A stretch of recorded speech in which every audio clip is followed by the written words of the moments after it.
اعوذ باللہ من الشیطان الرجیم بسم اللہ الرحمن الرحیم ربنا اغفر لی ولوالدی وللمؤمنین یوم یقوم الحساب۔ اے ہمارے رب، مجھے اور میرے والدین کو اور تمام مومنوں کو بخش دینا جس دن حساب قائم ہوگا۔ سورۃ ابراہیم آیا 41۔ ربنا اغفر لی ولوالدی، اے ہمارے رب مجھے اور میرے والدین کو بخش دینا۔ ابراہیم علیہ السلام نے دعا مانگی کہ میری اور میرے ماں باپ کی بخشش فرما دے۔ آپ صلی اللہ علیہ وسلم یہ دعا کیا کرتے تھے، اے اللہ میری مغفرت فرما، میری خطاؤں میں، میری نادانی میں اور میرے کسی معاملے کی زیادتی میں، ان باتوں کو جو تو مجھ سے زیادہ جاننے والا ہے۔ اے اللہ میری مغفرت کر، میری ہنسی مزاح اور سنجیدگی میں اور میرے ارادے میں، اور یہ سب کچھ میری ہی طرف سے ہیں۔ ابراہیم علیہ السلام کی ساری دعائیں قبول ہوئیں سوائے والد کی مغفرت کی دعا کے۔ وہ بھی جب ان پر واضح ہو گیا کہ وہ اللہ تعالیٰ کا دشمن ہے تو انہوں نے اس سے برات کا اظہار کر دیا۔ اور ابراہیم کا اپنے باپ کے لیے بخشش مانگنا صرف اس وعدے کے سبب تھا جو اس نے اپنے باپ سے کیا تھا۔ چنانچہ جب اس کے لیے واضح ہو گیا کہ وہ اللہ تعالیٰ کا دشمن ہے تو اس سے بے تعلق ہو گیا۔ بے شک ابراہیم یقیناً بڑا نرم دل، بڑا بردبار تھا۔ سورۃ التوبہ آیا 114۔ وللمؤمنین، ابن عباس رضی اللہ تعالیٰ فرماتے ہیں کہ امت محمد میں سے اور کہا گیا وہ سب مراد ہیں۔ ربی اغفر لی ولوالدی ولمن دخل بیتی مؤمنا وللمؤمنین والمؤمنات، اے میرے رب مجھے اور میرے والدین کو بخش دے اور میرے گھر میں مومن بن کر داخل ہو اور سب مومن مردوں اور عورتوں کو اور ظالموں کو ہلاکت کے سوا کسی چیز میں نہ بڑھا۔ سورۃ نوح آیا 28۔ یوم یقوم الحساب، جس دن حساب قائم ہوگا۔ ابراہیم علیہ السلام نے یہ بھی دعا کی کہ حساب کے دن تمام ایمان والوں کو بخش دینا۔ عائشہ رضی اللہ تعالیٰ عنہ سے روایت ہے کہ آپ صلی اللہ علیہ وسلم نے فرمایا، تم ننگے پاؤں ننگے جسم بلا ختنہ کیے اٹھائے جاؤ گے۔ تو عائشہ رضی اللہ تعالیٰ نے فرمایا کہ یا رسول اللہ صلی اللہ علیہ وسلم، تو کیا ہم مرد اور عورتیں ایک دوسرے کو دیکھتے ہوں گے؟ تو آپ صلی اللہ علیہ وسلم نے فرمایا، اس وقت معاملہ اس سے کہیں زیادہ سخت ہوگا، اس کا خیال بھی کوئی نہیں کر سکے گا۔ آپ صلی اللہ علیہ وسلم نے فرمایا، اللہ تعالیٰ قیامت کے دن فرمائے گا، اے آدم، بس وہ کہیں گے میں حاضر ہوں اور مستعد ہوں، سب بھلائی تیرے ہی ہاتھ میں ہے۔ پھر اللہ تعالیٰ کہے گا دوزخ کا لشکر نکال، تو اس کی لوگوں کو نکال۔ وہ پوچھیں کہ کتنے لوگوں کو نکالوں؟ اللہ تعالیٰ فرمائے گا ہر 1000 میں سے 999۔ بس اس وقت مارے خوف کے بچہ بوڑھا ہو جائے گا، حاملہ عورت اپنا حمل گرا دے گی، اور تو لوگوں کو دیکھے گا جیسے وہ مست بے ہوش ہیں، حالانکہ ان کو نشہ نہیں ہوگا، بلکہ اللہ تعالیٰ کا عذاب بہت سخت ہے۔ صحابہ نے عرض کی، ہے اللہ کے رسول صلی اللہ علیہ وسلم، 1000 میں سے ایک جنتی ہم میں سے کون ہوگا؟ تو آپ صلی اللہ علیہ وسلم نے فرمایا، خوش ہو جاؤ، تم میں سے ایک آدمی کے مقابلے میں یاجوج ماجوج دوسرے کافروں میں سے 1000 آدمی ہوں گے۔ پھر فرمایا، قسم اس ذات کی جس کے ہاتھ میں میری جان ہے، مجھے امید ہے تم جنتی لوگوں کا 1/4 ہوگے۔ ہم نے ہماری خوشی کے اللہ اکبر کہا۔ پھر فرمایا، مجھے امید ہے تم تمام جنتی لوگوں کا 1/2 حصہ ہوگے۔ تو ہم نے پھر اللہ اکبر کہا۔ تو آپ نے فرمایا، مجھے امید ہے تم تمام جنتی لوگوں کے نصف کے برابر ہوگے۔ پھر ہم نے اللہ اکبر کہا۔ پھر آپ صلی اللہ علیہ وسلم نے فرمایا، تم دنیا کے لوگوں میں ایسے ہو جیسے سفید بیل کی کھال میں ایک کالا بال، یا کالے بیل کی کھال میں ایک سفید بال۔ وَلَا تَحْسَبَنَّ اللَّهَ غَافِلًا عَمَّا يَعْمَلُ الظَّالِمُونَ إِنَّمَا يُؤَخِّرُهُمْ لِيَوْمٍ تَشْخَصُ فِيهِ الْأَبْصَارُ، اور آپ اللہ تعالیٰ کو ہرگز غافل خیال نہ کریں اس سے جو ظالم کرتے ہیں۔ بلا شبہ اللہ تعالیٰ انہیں اس دن کے لیے ڈھیل دے رہا ہے جس میں نگاہیں پھٹی کی پھٹی رہ جائیں گی۔ سورۃ ابراہیم آیا 42۔ وَلَا تَحْسَبَنَّ اللَّهَ غَافِلًا عَمَّا يَعْمَلُ الظَّالِمُونَ، اور آپ اللہ تعالیٰ کو ہرگز غافل خیال نہ کریں اس سے جو ظالم کرتے ہیں۔ اللہ رب العزت نے ظالموں کو وعید سنائی اور نبی کریم صلی اللہ علیہ وسلم اور ان کی امت کو تسلی دلائی کہ آپ لوگ اللہ تعالیٰ کو ظالموں سے غافل نہ سمجھیں۔ اللہ تعالیٰ نے ان کے اعمال کو گن رکھا ہے۔ ظالموں سے مراد مکہ کے مشرک ہیں۔ اللہ تعالیٰ نے ان کو مہلت دی، انہیں رزق میں وسعت دی تاکہ وہ اطمینان کی زندگی گزاریں اور ان کے گناہوں میں اضافہ ہو جائے، پھر وہ انہیں پکڑ لے۔ انما یؤخرہم لیوم تشخص فیہ الابصار، بلا شبہ اللہ تعالیٰ انہیں اس دن کے لیے ڈھیل دے رہا ہے جس میں نگاہیں پھٹی کی پھٹی رہ جائیں گی۔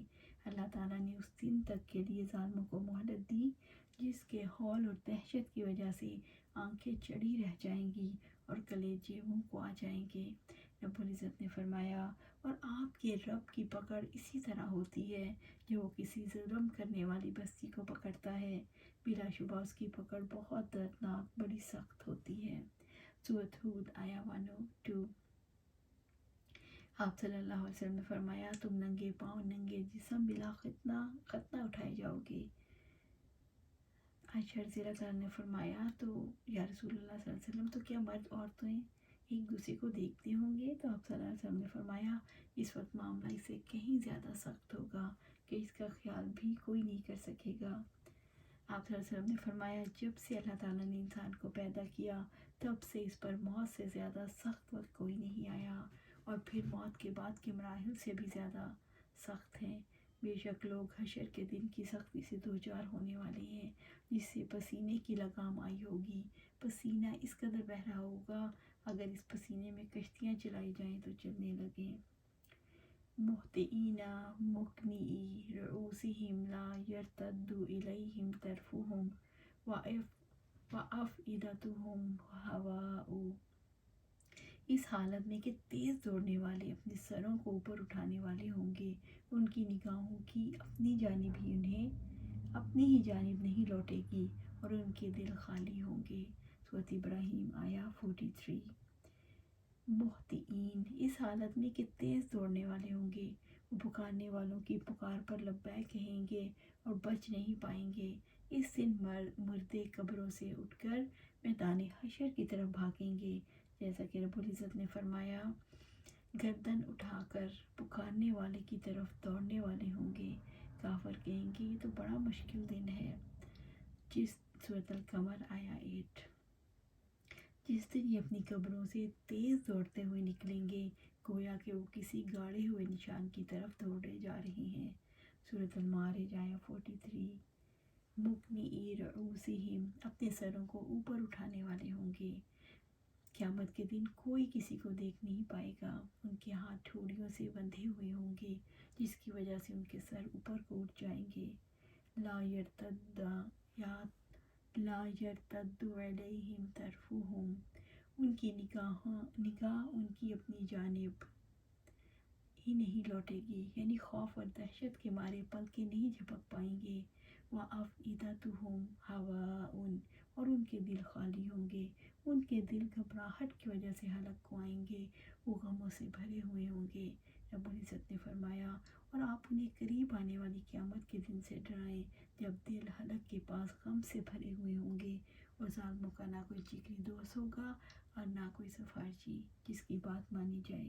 سورۃ المومن آیا 18۔ وَأَنذِرِ النَّاسَ يَوْمَ يَأْتِيهِمُ الْعَذَابُ فَيَقُولُ الَّذِينَ ظَلَمُوا رَبَّنَا أَخِّرْنَا إِلَىٰ أَجَلٍ قَرِيبٍ نُجِبْ دَعْوَتَكَ وَنَتَّبِعِ الرُّسُلَ أَوَلَمْ تَكُونُوا أَقْسَمْتُم مِّن قَبْلُ مَا لَكُم مِّن زَوَالٍ، اور آپ لوگوں کو اس دن سے ڈرائیں جب ان پر عذاب آ جائے گا تو ظالم لوگ کہیں گے اے ہمارے رب ہمیں تھوڑا قریب کے وقت تک مہلت دے، ہم تیری دعوت قبول کریں گے، ہم رسولوں کی پیروی کریں گے، اور کیا تم اس سے پہلے قسمیں نہیں کھاتے تھے کہ تمہارے لیے کوئی زوال نہیں۔ سورۃ ابراہیم آیا 44۔ وَأَنذِرِ النَّاسَ يَوْمَ يَأْتِيهِمُ الْعَذَابُ، اور آپ لوگوں کو اس دن سے ڈرائیں جب ان پر عذاب آ جائے گا، یعنی دنیا میں ان کے سامنے عذاب کا حال بیان کیجئے، برے اعمال سے ڈرائیے تاکہ وہ اپنے عقائد، اقوال اور افعال کی اصلاح کر لیں۔ فَيَقُولُ الَّذِينَ ظَلَمُوا، تو ظالم لوگ کہیں گے، یعنی جن لوگوں نے اپنے رب سے شرک کر کے ظلم کیا اور ایمان والوں کو ایذائیں دی، اللہ تعالیٰ اس کے رسول اور اس کے دین کو جھٹلایا اور نافرمانیاں کی، اور اللہ تعالیٰ کے عذاب کا مشاہدہ کر کے آرزو کریں گے کاش تھوڑی سی مہلت مل جائے۔ ربنا اخرنا، اے ہمارے رب مہلت دے ہمیں، مجرم اللہ تعالیٰ سے مہلت مانگیں گے۔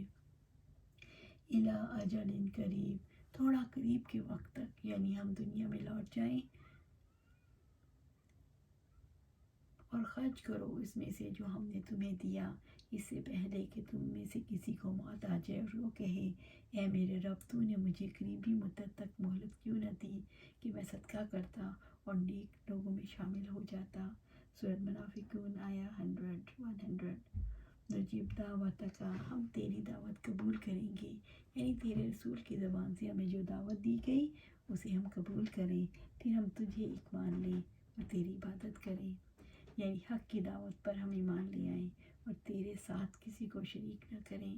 وَنَتَّبِعِ الرُّسُلَ، اور ہم رسولوں کی پیروی کریں گے، یعنی ہم تیرے نبیوں کی تعلیمات اور ان کے دین کی پیروی کریں۔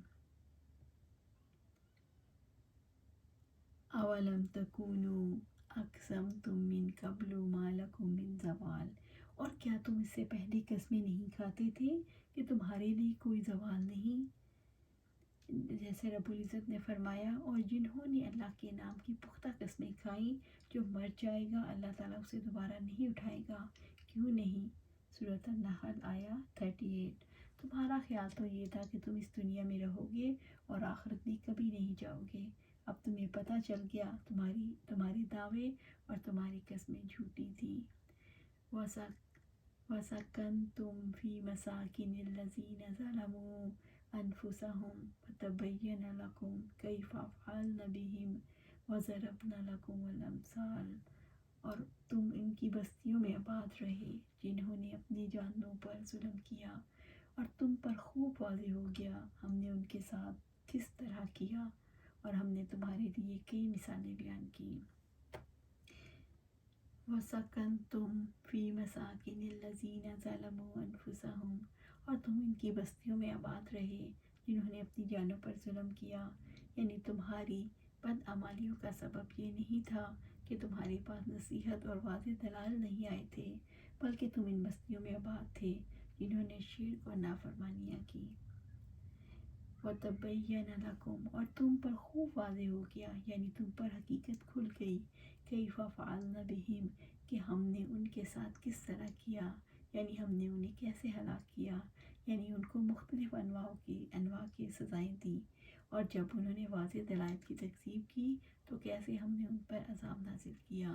وَضَرَبْنَا لَكُمُ الْأَمْثَالَ، اور ہم نے تمہارے لیے کئی مثالیں بیان کی، ہم نے تمہارے سامنے واضح مثالیں بیان کر دی ہیں جو دل میں شک کا ادنا سا شائبہ بھی نہیں رہنے دیتی، بس ان آیات بینات نے تمہیں کوئی فائدہ نہ دیا، بلکہ اس کے برعکس تم نے روح گردانی کی اور اپنے باطل پر جمے رہے، حتیٰ کہ تم پر یہ روز آ گیا جس میں تمہاری جھوٹی معذرت خواہی کوئی فائدہ نہ دے گی۔ اللہ سبحانہ تعالیٰ سے دعا ہے کہ ہم ابھی اس ٹائم سے فائدہ اٹھا لیں اور اپنے آپ کو بدل لیں، اپنے آپ کو قرآن و سنت کے مطابق ڈھال لیں۔ اللہ سبحانہ تعالیٰ ہمیں قرآن و سنت پر عمل کرنے کی توفیق دے اور اس پر جمع دے، آمین یا رب العالمین۔